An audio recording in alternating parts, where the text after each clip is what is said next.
Hello, in this video I'm going to show you how to use the myCADtools Clean Project tool. This tool helps you clean up your folder structure by removing unused files from a referenced assembly. So let's activate our tool. First, we want to add the top level assembly. So click Add File, point to the assembly location, select the assembly, click Open. You'll see it automatically updates the folder to clean. Our search options are going to be add external references of parts and add drawings. Then for file management, you can select the specific file types you want to remove. In this case, I'm going to put a placeholder, which is star, and it's going to clean up all the files not related to this assembly. Click Next.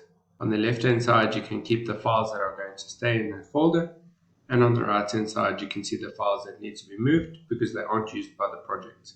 Then choose a folder to move these unwanted files to. Select folder.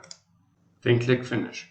Once it's done, you can browse to the folder location and you can see all your unwanted files have been separated from the files actually being used in the assembly. Thank you for watching.